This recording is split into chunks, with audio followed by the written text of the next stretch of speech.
Hi எல்லாருக்கும் வணக்கம்.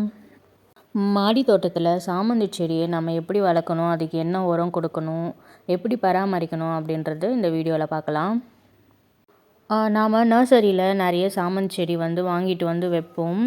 ஆனால் அந்த சாமந்தி செடியில் பூ இருக்கிற வரைக்கும் தான் அந்த செடி இருக்கும். அதுக்கப்புறமா அது அப்படியே அந்த செடிங்கெல்லாம் காஞ்சி போயிடும்.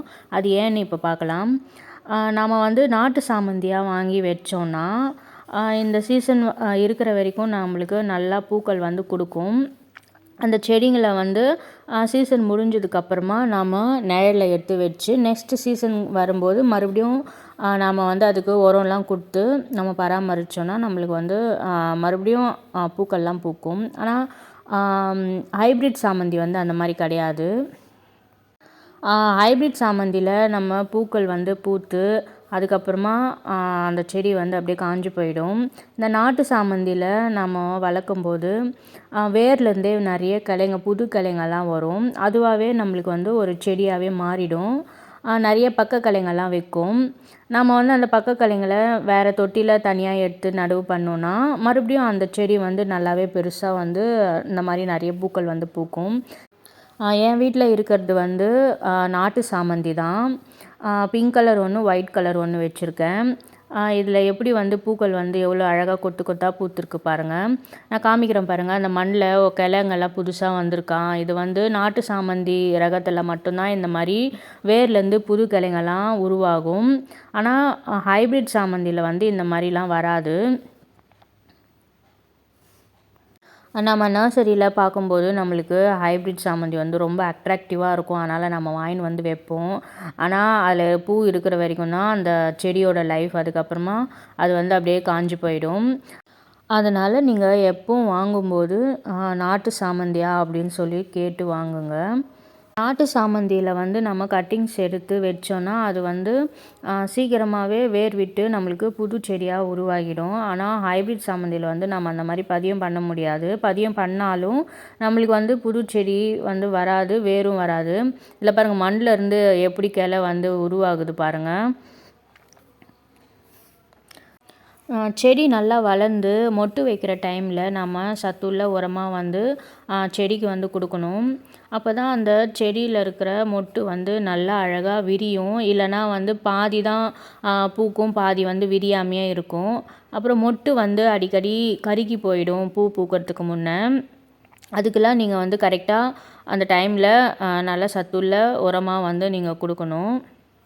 இப்போ நாங்கள் பூத்த பூவை எல்லாத்தையுமே அறுவடை பண்ணுறோம். எவ்வளோ பூக்கள் பூத்துருக்கு பாருங்கள். இந்த செடியை நான் நர்சரியில் ஒரு அடி அளவுக்கு தான் நான் வாங்கிட்டு வச்சேன் போன சீசனுக்கு எனக்கு பூக்கள் நிறையவே தந்துச்சு.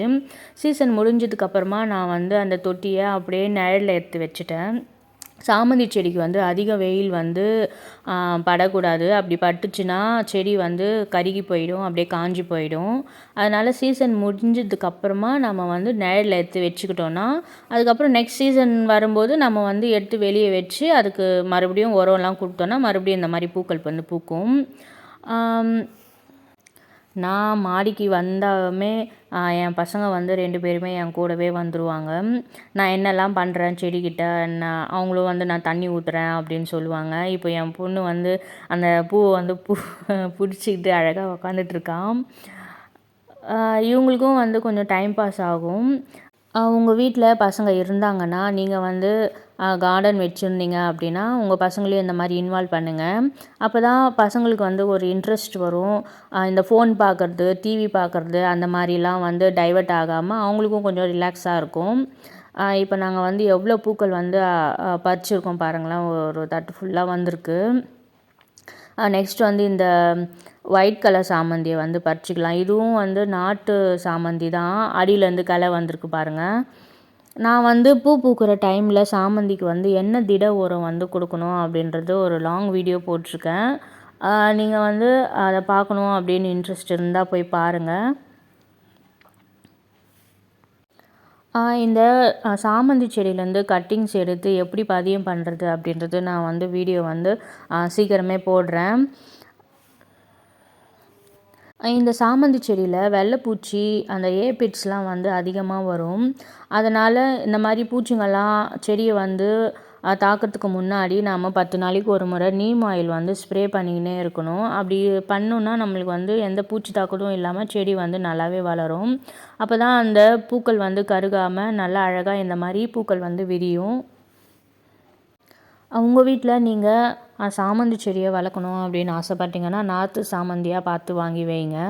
அப்போ தான் ஒவ்வொரு சீசனுக்கும் நாம் வந்து இந்த மாதிரி பூக்கள் வந்து அறுவடை பண்ண முடியும். அப்புறம் ஒரு முக்கியமான ஒரு விஷயம், சாமந்தி செடிக்கு வந்து அதிகமாக தண்ணி ஊற்றக்கூடாது. நிறைய தண்ணி ஊற்றுனீங்க அப்படின்னா அதோட வேர் வந்து அழுகி போயிடும். அதனால் லிமிட்டாக தான் நீங்கள் தண்ணி ஊற்றணும். நீங்கள் மண்கலவை ரெடி பண்ணும்போது கோகோ பீட் கூட நிறைய சேர்க்காதீங்க. ஏன்னா ஈரத்தன்மையே வந்து சாமந்தி செடிக்கு வந்து இருக்கக்கூடாது. அதனால் நீங்கள் வந்து கோகோ பீட்டை மட்டும் அவாய்ட் பண்ணிவிடுங்க.